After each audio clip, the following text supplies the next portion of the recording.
ሰላም ኩራት ቤተሰብ ገጽ ኢንፎን ሎሙን ከም ትልሙድ እዋናውን ሓፀርትን ሓበሬታታት ሒዝና ልኩም መፂና ኣለና። ባርስተ ዜናና እንትንፍልም ኣውል ሰዒድ ኣብ ከሰላ ዘጋጠመ ነገር ይቅርታ ክሓተል ከም ዘይደሊ ገሊጹ ዝርዝር ክነስዕብ ኢና። ሰራዊትና ናይ ውግእ ሞራል የብሉን ክብል ጀነራል ዓለምሸት ደግፌ ገሊጹ ዝርዝሩ ክነብፅሐልኩም ኢና። ነጣፊ ማሕበራዊ ሚድያ ብርሃነ ገብረ ጌርግስ ብማሕበራዊ ሚድያ ሽሙ ልፍዓት ተስፋ ኮነ ኢልኩም ኢኹም ኣብ ልዕለና ጆኖሳይድ ፈፂምኩምልና ብምባል ንጀነራል ፊሊጶስ ወልደ ዮሃንስ ፊት ንፊት ከሲትዎ ተባሂሉ ዝርዝሩ ክነስምዐኩም ኢና። ምሳና እንተፀኒሖም ዝርዝር እቶም ሓበሬታታት ክነስምዐኩም ኢና። ቀድሜ ናብ ዝርዝሮም ምሕላፍና ከም ዝበሉ እዋናዊ ፅፋትና ሓበሬታትን ንክበፅሐኩም ንቻናልና ሳብስክራይብ ምግባር ኣይትረስዑ። ትሕቶታትና ናብ ካልኦት ተመልከቲ ንክበፅሕ ድማ ላይክን ሸር ክትገብሩ ንላቦ። በተፈላማይ ሓበሬታና እንተንጀምር ኣውል ሰዒድ ነቲ ኣብ ከሰላ ዝገጠመ ጉዳይ መልሲ ይብሉ። ኣውል እቲ መብርሂ ንፎቶውተ ኢሉ ዝሃቦ ዘረባ ኣብቲ መድረኽ ዝተፈፀመ ስሕተት ንእሽተይ ምዃኑ ገሊጹ። ዋና ዓላማ እቲ መድረኽ ኣብ መንጎ ህዝብታት ርክብ ምፍጣር ከም ዝኾነ እውን ገሊጹ። በዚ ድማ ጉዕዞ ጽምዶ ኣብ ዝለዓለ ደረጃ ከም ዝበፅሐ ሓቢሩ። ይኹን እምበር በቲ ኣብ ከሰላ ተወካሊ ወልቀቶት ኢሉ ብኣምሓርኛ ዝተዛረበ ሰብ ይቅርታ ዘሕትት ጉዳይ ከም ዘይኮነ ገሊጹ። ሰሪሑ ዘሎ ካልእ ህዝቢ ኣብ ካልእ በፅሒ ኣይ ድኻም ግደፍዎ ቶም ጸላእቲ ቶም ክትፅይቁ ፍቲ ታሕቲ ዕግርግር ትብሉ ግደፍዎ ድኻም ህዝቢ ተዓሪቑ እዩ።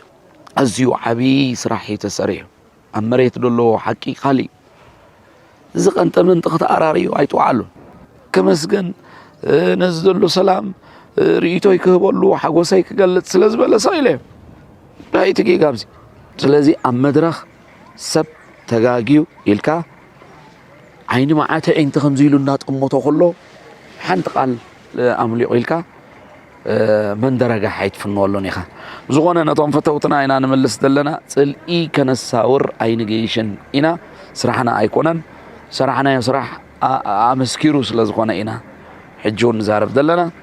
ነዚ ከም መጠናኸሪ ኢሉ ዘለዓለ ጉዳይ ኣብ ፈቆዶ መድረኻት ብወገን ተጋሩ ንካልኦት ትግርኛ ዘይዛረቡ ኤርትራውያን ዘግለለ መልእኽትታት ተዕልፉ ከም ዓብዪ ጉዳይ ተራእዩ ከም ዘይዝተየሉ እውን ኣዘኻኺሩ።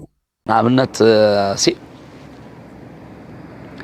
ኣብ ነፍሲ ወከፍ ቃለ መሕተት ናይ ዝኾነ ይኹን ኤሊት ናይ ዝኾነ ይኹን ትግራዋይ ኣብ መድረኽ ምስ ተሰቕለ ንሕና ኩቱር ሓጎስ እዩ። ንሕና ኣሕዋት ኢና ካብ ጥንቲ ጥቅምቲ ከምዚ ኢና ሃይማኖትና ሓደ ቋንቋና ሓደ ይብሉ። ኣብቲ ነዳልዎ ዳስ ከዓ ናይ ትሽዓትዩ ብሄር ዝተኸድና ኣዴታት ኣለዋ። ትሽዓትዩ ብሄር ኤርትራ ኣብቲ ኣዳራሽ ኣሎ። ቋንቋና ሓደ ክብል ከሎ እቲ ትግርኛ ድዛረብ ትግርኛ ምስ ትግርኛ ዲና ንዓርቕ ዘለና ማለት ዲ ሸሞንተ ብሄር ኤርትራ ናበይ ኣቢልናዮ ሽዑ ናበይ ኣቢልካዮ ከመይልካ ከምዚ ትብል ሸሞንቲኡ ብሄርከ ኣይንብልን ዲና ኤርትራዊ ከምኡ ክብል እዩ ኢሉ ከይሓስብ እንዲ ዳኣት መድረኽ ድዛረብ ዘሎ ዓብቦ ወይ ታደ ኖ ንሕና ነዚ መፂና ኣይነንበድብዶን ኢና። ይኹን እምበር ኣብ ከሰላ ኣወል ዝፈፀመ ዝተቐናባበረ ሽርሒ ከመይሉ ምስቲ ሓደ ቋንቋ ተዛራቢ ህዝቢ እዩ ምስ ዝብል ኣገላልፃ ከወዳድሮ ክኢሉ ኢሎም ተንተንቲ ይሓቱ። ሰራዊት ኢትዮጵያ ናይ ምውጋእ ሞራል ከም ዘይብሉ ብጀነራል ዓለምሸት ደግፌ ዝቐረበ ሪፖርት ኣመላኺቱ ተባሂሉ። ኣብቲ ሎምቕነ ዝቐረበ ሪፖርት ንሽዱሽተ እዝታት ዝገምገመ ኮይኑ ሰራዊት ኢትዮጵያ ኣብዚ ሰዓት ፍርቁ እናኸድዐ ይብተን ከም ዘሎን እቲ ዝተረፈ ድማ ናይ ምውጋእ ሞራል ከም ዘይብሉ ዝረኸብክዎ ዶኩመንት የመላኽት ኢሉ ጋዜጠኛ ስታሊን ገብረስላሴ። ስለዚ ድማ ወታደራዊ መራሕቲ ኢትዮጵያ ምስ ትግራይ ይኹን ኤርትራ ኣብዚ ሕዚ ሰዓት ውግእ ኣይዋፀናን ኣብ ዝብል ውሳነ በፂሖም ተባሂሉ። ራሱ ላይ ያደረገው ግምገማ የጀነራል ዓለምሸት ግምገማ ነው። ጀነራል ዓለምሸት ግምገማ የመወጋት ሞራል የለውም ሰራዊቱ ብሏል። የሚከዳ ጦር በዝቷል። የሚከዳ ጦር በዝቷል። ሌላ አማራ ላይ ያለው ጦርነት ከብዷል። አሁን ተመልከቱት። አማራ ያለ መከላከያ መቀመጥ አይቻልም። እዛ ላይ ራሱን በራሱ እንትን ኮንትሮል ማድረግ አይችልም። ሞኖፖሊ ኦፍ ፓወር ሊኖረው አይችልም። የአማራ ፖሊስም ሚሊሻ ምናምንም ፋኖ ጋር መግጠም አይችልም። እኛ የወጣን ጊዜ አብዛኛው ቦታ ቫልነራብል ሆኖ በጣም ብዙዎች እየተጠቁ ነው። በፋኖ እጅ እየወደቁ ነው። የሚቀጥለው ምርጫ ደግሞ እየደረሰ ሲሆን በጣም ስለሆነ በአብዛኛው ቦታ ይቆጣጠረዋል እና ይሄ አካባቢ ያለው ወደ 6 እዝ አካባቢ ሄዷል። 6 እዝ ነው ሪፖርት አመጣ የተባለው። ምንድነው እንደ አማራጭ ጦርነት ባናካሄድ ነው፣ ጦርነት አያዋጣንም ነው የሚለው እና ከኋላ የፋኖ ኃይል በጣም ፈርጥሟል፣ ጠንክሯል።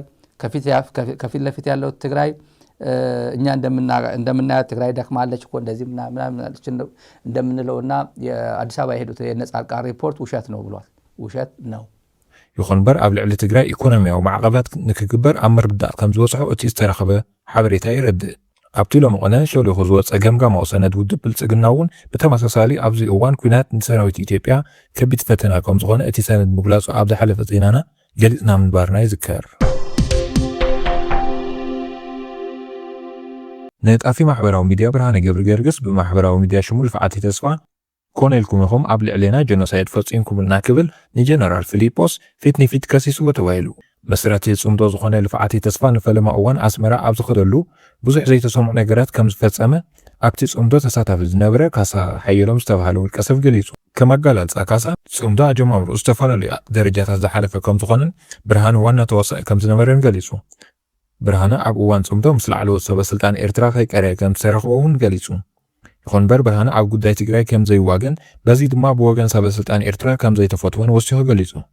ከም ኣብነት ዝተቐሰ ካሳ ኣብ ሓደ እዋን ምስ ጀነራል ፊሊጶስ ተረኸበ ብርሃነ ንስኹም ኮነ ኢልኩም ኢኹም ጀኖሳይድ ኣብ ልዕሊ ትግራይ ፈፂምኩም፣ ስለዚ ኣብ ሚድያ ወፂኹም ብዕሊ ይቅርታ ሕተቱ ብምባል ብድፍረት ከም ዝተዛረቡ ኣዘኻኺሩ። ብርሃነ ግን ሸጊሮም ደጋጊሙ ነጊሮም እዮም። ብጣዕሚ ሸጊሮም ማስ ትግራዋይ ኮይኑ ሸጊሮም ባይዘ ብጣዕሚ ትግራዋይ ኮይኑ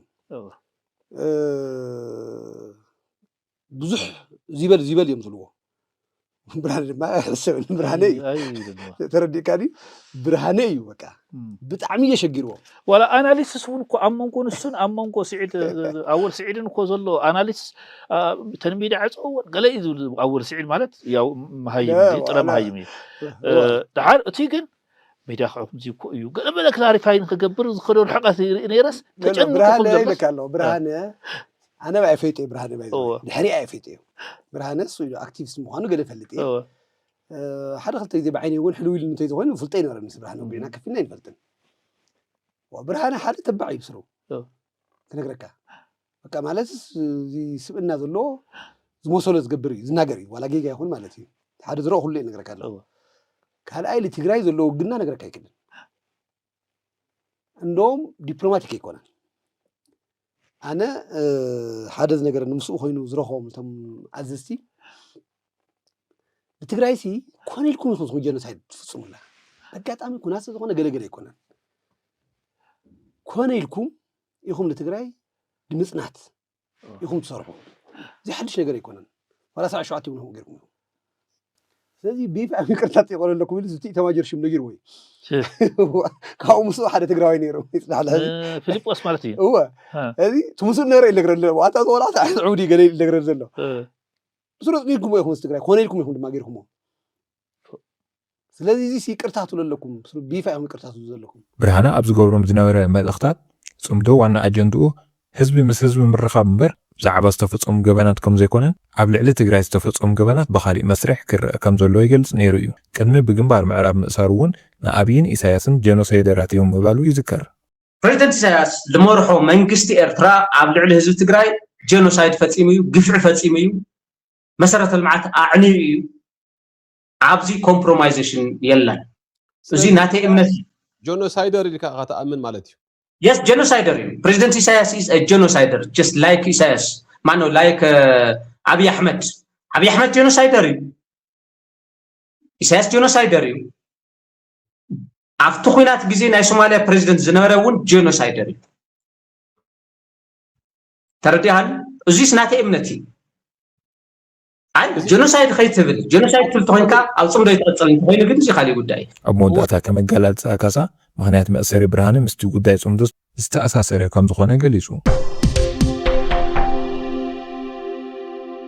ክቡራት ተኸታተልቲ ቻናልና ገጽ ኢንፎ ንሎሚ ዝነበርና እዋናውን ሓጸርትን ሓበሬታታት ነዚኦም ይመስሉ ነይሮም። ምሳና ዝነበረኩም ጻኒት እናመስገና ብትሕዝቶታትና እንተዓጊብኩም ሳብስክራይብ ላይክን ሼርን ከምኡ ድማ ርእይቶኹም ምግላጽ ኣይትረስዑ።